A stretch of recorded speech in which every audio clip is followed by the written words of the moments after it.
శ్రీ గురుభ్యో నమః. శ్రీమాత్రే నమః. మా భక్తి టీవీని ప్రోత్సహిస్తున్నటువంటి మా ప్రేక్షకులందరికీ ధన్యవాదాలు తెలియజేస్తూ, ఖగోళంలో అనేక రకాల మార్పులు జరుగుతూ ఉంటాయి అని మనం ఎప్పుడు చెప్పుకుంటూ ఉంటాము.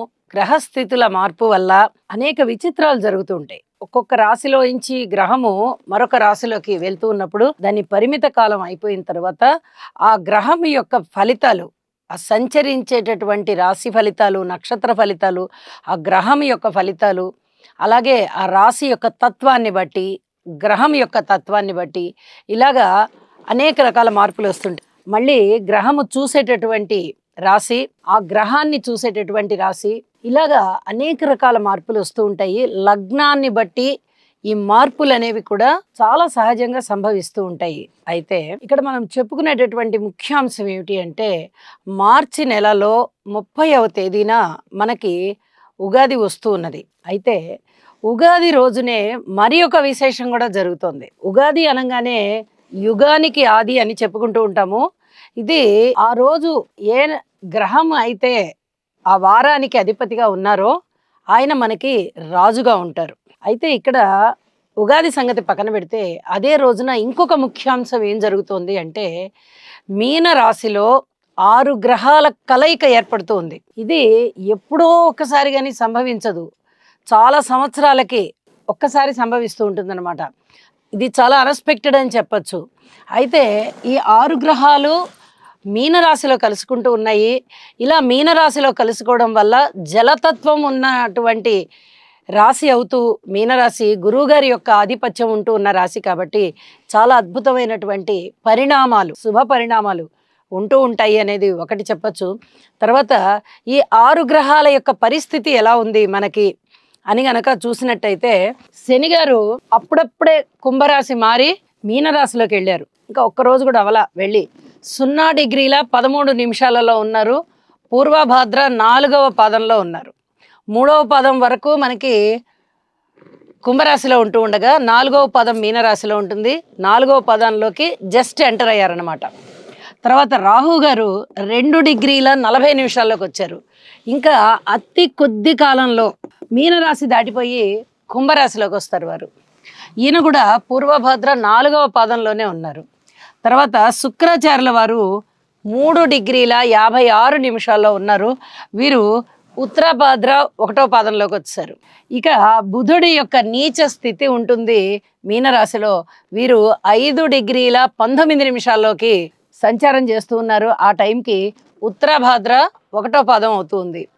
ఇక రవి గారి యొక్క స్థితి 16 డిగ్రీల 16 నిమిషాల్లోకి వచ్చారు. వీరి కూడా ఉత్తరాభాద్ర 4వ పాదంలోకి వచ్చారు. ఇక చంద్రుని యొక్క స్థితి 19 డిగ్రీల 42 నిమిషాల్లోకి వచ్చారు. రేవతి నక్షత్రం 1వ పాదంలోకి వచ్చారు. మరి అయితే మనం ఇక్కడ ఒక అంశాన్ని తెలియజెప్పుకోవచ్చు. చంద్రుని యొక్క స్థితి 2.5 రోజులు ఉంటుంది కదండి. మరి ఈ 6 గ్రహాలు కలిసినప్పుడు ఇక్కడ 19 డిగ్రీల్లోకి వచ్చేసారు కదా, అంటే ఆ ముందు రోజు కూడా ఇదే రాశిలో సంచరిస్తూ ఉండొచ్చు కదా అని ఒక అనుమానం వస్తుంది. నిజంగా కూడా సంచరిస్తూ ఉంటారు. 29వ తేదీ మార్చిన, అలాగే 30వ తేదీ మార్చిన ఈ 2 రోజులలోనూ ఈ 6 గ్రహాల యొక్క కలయిక మీనరాశిలో జరుగుతుంది. ఇది చాలా చాలా గమనించదగ్గ విషయం. దేశకాలమాన పరిస్థితుల్లో ఉగాది రోజున 6 గ్రహాలు ఒకటే రాశిలో ఉండడం అనేది చాలా మంచిది. ఎందుకంటే షష్టం అంటే 6 గ్రహాలని అర్థం. అయితే చంద్రుడు ఏ రాశిలో ఉన్నారు? మీనరాశిలో ఉన్నారు. మీనరాశిలోనే 6 గ్రహాల కలయిక ఏర్పడుతూ ఉంది. ఇది ఉగాది రోజు ఏర్పడడం అనేది చాలా చాలా మంచిది. అంటే ఉగాది రోజు కూడా కొనసాగుతోందనమాట. 29వ తేదీన ఏర్పడినటువంటి చంద్రునితో సహా 6 గ్రహాలు 30వ తేదీన కూడా అలాగే కొనసాగుతున్నాయి. మరి 30 డిగ్రీలు దాటాలి కదా చంద్రుడు కూడా. కాబట్టి 2 రోజుల కాలము మీనరాశిలో ఉంటూ ఉన్న కారణం చేత 6 గ్రహాల యొక్క స్థితి మీనరాశిలో ఉంటూ ఉంది. ఆ రోజు చంద్రుని యొక్క స్థితి మనకి రవి గారితో కలిసి ఉండడం, అమావాస్య రోజు రవిచంద్రుల కలయిక జరుగుతూ ఉంటుంది.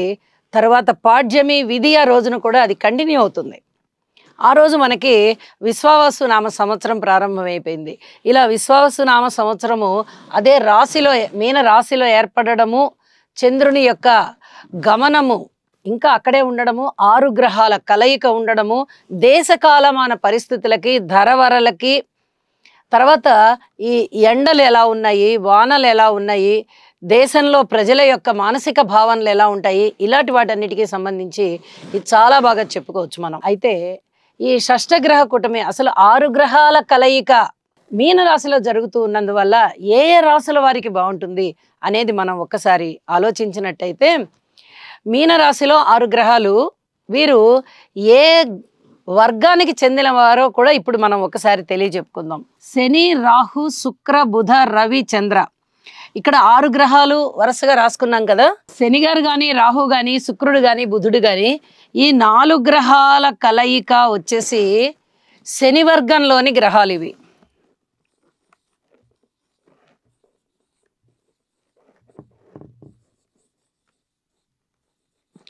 ఈ నలుగురు కూడా శని వర్గీయులు అవుతూ ఉండగా, రవిచంద్రులు ఇద్దరు గురువర్గీయులు.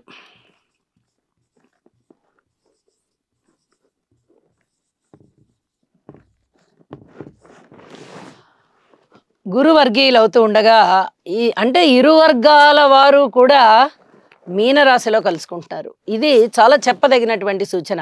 ఎందువల్ల అంటే ముందర క్షేత్రానికి ఒక మహత్యం ఉంటుంది, ఆ రాశికి ఒక తత్వం ఉంటుంది, క్షేత్రానికి కూడా తత్వం ఉంటుంది. ఇది మీనరాశి గురువుగారి రాశి. మీనరాశి ద్విస్వభావ రాశి.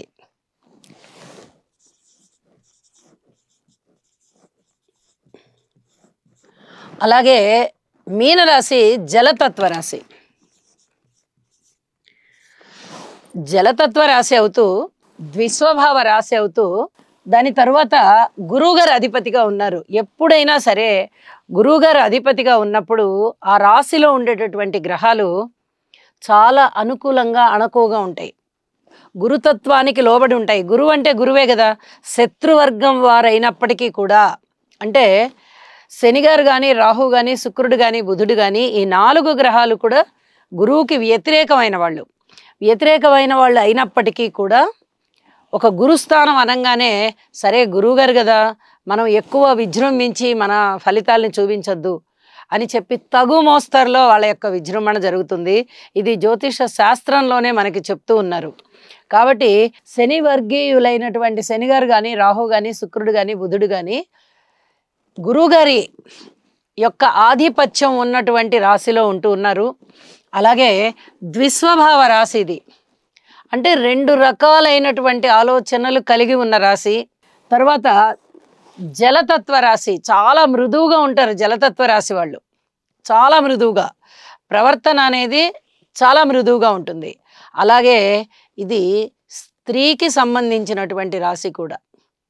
అంటే జలతత్వము ప్లస్ చాలా మృదువైన తత్వము. ఇటు జలతత్వము మృదువైనదే, స్త్రీ గుణాలు కూడా మృదువైనవిగా చెప్పుకుంటాం. అత్యంత మృదువైనటువంటి రాశి, అంటే కఠినత్వాన్ని చూపించరు. అలాంటి రాశి లక్షణాలు ఉన్నటువంటి మీన రాశిలో 6 గ్రహాల యొక్క సంచారము ఈ విధంగా ఈ డిగ్రీలలో జరుగుతూ ఉండగా మనకి ఏ ఏ రాశుల వాళ్ళకి అద్భుతమైన ఫలితాలు ఉంటాయి అనేది ఇప్పుడు తెలియజెప్పుకుందాము. అద్భుతమైన ఫలితాలు అయితే ఖచ్చితంగా ఉంటాయి. ఇక ధనస్సు రాశి. ధనస్సు రాశి వారికి 4వ స్థానంలో 6 గ్రహాల కలయిక ఏర్పడుతున్నాయి. మరి 4వ స్థానం అంత శుభకరంగా ఉందా అంటే, బుధుడు 4వ స్థానంలో మంచివారే, శుక్రాచార్యుల వారు 4వ స్థానంలో మంచివారే. కానీ బుధుడు నీచబడి ఉన్నారు, రవి రాహులతో కలిసి ఉన్నారు. శుక్రాచార్యుల వారి పరిస్థితి కూడా అంతే, శనిగారితోనూ, రవితోనూ, రాహుతోనూ ఇలా కలిసి ఉండడం వల్ల చాలా అద్భుతమైనటువంటి విజయాలు ఉంటాయి అని చెప్పడానికైతే రావట్ల. ముందర మీ వ్యక్తిత్వం మీద ఎవ్వరూ కూడా బురద జల్లకుండా చూసుకోండి. నువ్వు ఇంతే, నువ్వంతే అని అపనిందలుగా మాట్లాడడము ఇలాంటివి లేకుండా కొంచెం మౌనాన్ని ఆశ్రయించండి. భగవత్ ధ్యానంలో ఎక్కువగా ఉండండి, ఈ సమస్యని గట్టెక్కుతారు. అలాగే పితృవర్గ రీత్యా కానీ, మాతృవర్గ రీత్యా కానీ అంత అనుకూల పరిస్థితులు ఉండబోవడం లేదు. ఇది అనుకూలత సంపాదించుకోవడం కోసం పితృవర్గానికి, మాతృవర్గానికి సేవ చెయ్యండి. సేవ చేసినందువల్ల తల్లిదండ్రుల యొక్క ఆశీస్సులు మీకు చాలా వేగం దొరుకుతాయి. మీ అమ్మగారికి వెళ్ళి మీరు కొంచెం ఏదైనా సేవ చేశారనుకోండి, తల్లి మనసు ఉప్పొంగిపోతుంది. నా బిడ్డ 100 ఏళ్ళు చల్లగా ఉండాలని దీవిస్తుంది. అది అనుకోకుండానే ఆ మాతృ హృదయం అలా ఉప్పొంగుతుంది. ఇది మీకు ఆశీస్సు కదా, కాబట్టి తప్పనిసరిగా చేయండి. అలాగే పెద్దలు, గురువులు ఎవరైనా ఉన్నట్టయితే వారికి సేవ చేయండి. ఎవరికైనా అన్నదానం చేయండి. ఈ 2 రోజుల్లోనూ 29, 30 తారీఖుల్లో అన్నదానం చేయండి, చాలా మంచిది. అలాగే భూమి కొనుగోలు అమ్మకాల విషయం కొంచెం వాయిదా వేయండి, ఆ 2 రోజులు పనికిరాదు. ఇక మీరు సుఖంగా ఉండడానికి ఇది సుఖకరమైన స్థానం కదా, 4వ స్థానం. మీరు శుభకరంగా సుఖకరంగా జీవించాలి, మంచి ఆలోచనలు రావాలి, ఎవరితోనూ కూడా మాట పట్టింపులు ఉండకూడదు, ఒక శుభకరమైనటువంటి జీవనం నాకు ఉండాలి అని ప్రతి వాళ్ళు కోరుకుంటారు. అలా మీరు కూడా అనుకుంటూ ఉన్నట్లయితే గురువు గారికి స్తోత్రపారాయణాలు చేయండి. కొన్ని నల్ల నువ్వులు, కొన్ని మినుములు దానం ఇచ్చేసేయండి. ఇంకా మీరు ఊహించని విధంగా మీకు మనశ్శాంతి ఉంటుంది అని చెప్పి తెలియజేస్తూ ఉన్నాను.